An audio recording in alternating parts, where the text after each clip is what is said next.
Bonjour les gars, ceci est le dernier avertissement concernant un nouveau cyclone susceptible de se former près de Maurice et des îles de la Réunion.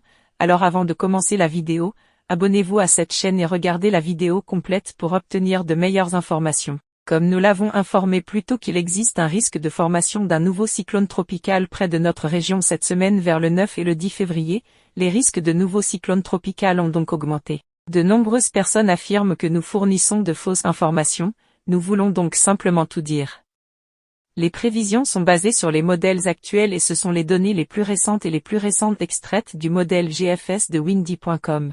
Nous sommes un canal mondial et essayons toujours de fournir les informations les plus précises et les plus crédibles, donc selon notre dernière analyse ECMOF et GFS, les deux modèles sont d'accord pour une nouvelle formation de cyclone très intense près de l'île Maurice. Si l'on voit le modèle du CEMT, il montre donc qu'un cyclone se forme près de l'île Maurice et devrait affecter Maurice et la Réunion vers le 13 au 15 février, et probablement toucher Maurice et la Réunion vers le 16 au 18 février, tandis que le modèle GFS montre un cyclone très intense se formant près de Madagascar et approchant de Maurice et de la Réunion avec son pic très intense. Ce cyclone selon GFS est susceptible de se former vers le 8 au 9 février et de se transformer en cyclone tropical vers le 10 au 11 février et d'impacter notre région vers le 12 au 15 février.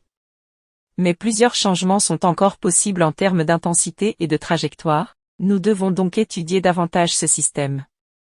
Tandis que d'autres modèles de prévision à long terme comme CMC et NavGem montrent également un cyclone dangereux qui approche de Maurice vers le 14 et 15 janvier et montrent d'autres activités tropicales se formant près de notre région. Mais comme nous l'avons dit, ce sont des modèles de prévision à long terme qui sont très susceptibles de changer à tout moment.